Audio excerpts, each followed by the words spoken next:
चाहे पहाड़ चढ़ना हो या शेप बनाना, छोटी मोटी खरोंटें तो लगती रहती है। You need protection at all times.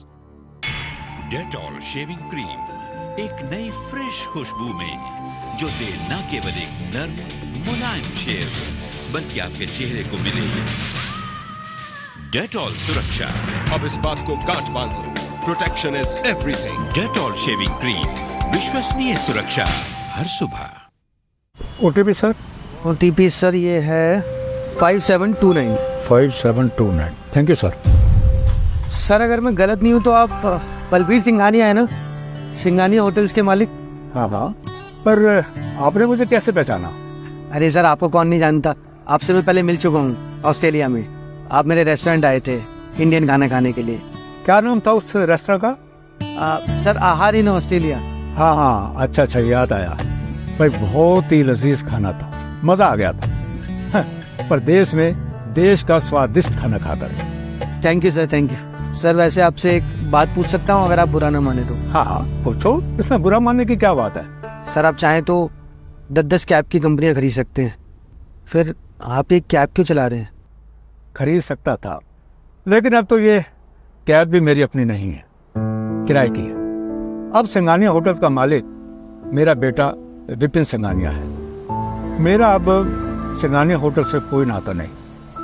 मेरे बेटे ने पावर और प्रॉपर्टी के लालच में आकर एक दिन बोर्ड ऑफ इन्वेस्टर्स की मीटिंग बुलाई और उनको बहुत बड़े बड़े लालच देकर सबको अपनी साइड पे कर लिया और सारी की सारी प्रॉपर्टी अपने नाम करवा ली। एक पल में मुझे अपना कहने वाले सब लोग पराये हो गए।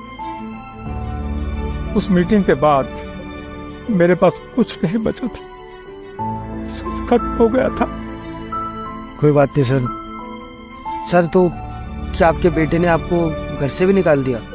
मैं उसके बाद घर गया ही नहीं। जो थोड़ा बहुत पैसा मेरे पास बैंक में था उससे मैंने एक छोटा सा घर खरीद लिया और ये कैब चलाने की नौकरी पकड़ ली। सर उसके बाद आपने अपने बेटे से कभी बात की? बात करता भी तो कैसे, और क्या बात करता?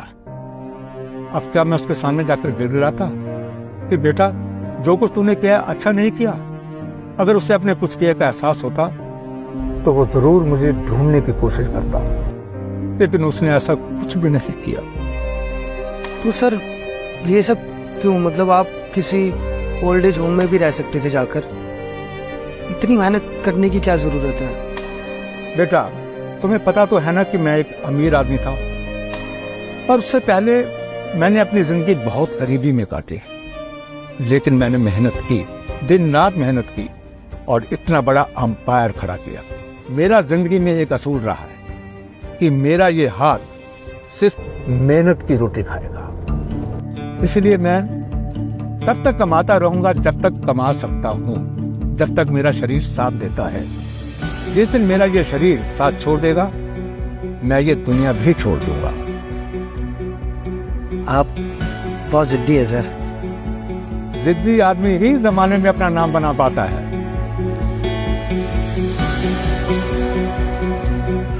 लीजिए सर, आपकी लोकेशन आ गई। ये लीजिए सर, आप ये पैसे। Thank you sir.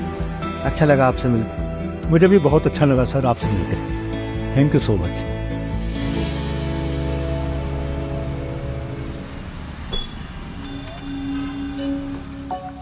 सुनिए सर। बोलो बेटा। सर आपके लिए मेरे पास एक काम है, करेंगे? कैसा काम? सर मैं दिल्ली में एक रेस्टोरेंट खोल रहा हूँ, उसी की वजह से यहाँ पर आया था। तो मैं आपको अपने रेस्टोरेंट का मैनेजर बनाना चाहता हूँ।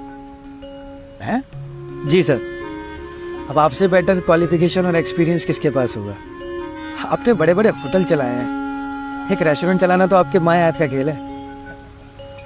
लगता है बेटा कि तुम मुझसे ज्यादा ही इम्प्रेस हो गए और जल्दबाजी में डिसीजन ले रहे। इम्प्रेस तो सर मैं आपसे 3 साल पहले ही हो गया था, और आपको मैनेजर बनाने की ये जो मेरी अपॉर्चुनिटी है इसको तो मैं नहीं छोड़ सकता। तो आपको करना पड़ेगा। आप ज़्यादा मत सोचिए, आप एक काम कीजिए, कार्ड रखिए, ये जो मेरा एड्रेस है, कल मेरे से मिलिए आके। ठीक है बेटा, मैं तैयार हूँ। बस सर इसीलिए क्योंकि आपका खाना बहुत ही लजीज। Thank you sir. बेटा, एक बात कहूं, आप अपने माँ बाप के साथ कभी ऐसा मत करना जैसा मेरे बेटे ने मेरे साथ किया। बस आपसे यही निवेदन है। जी सर। जीते रहो बेटा। गौर, मैं कल हाजिर हो जाऊं। ठीक है सर।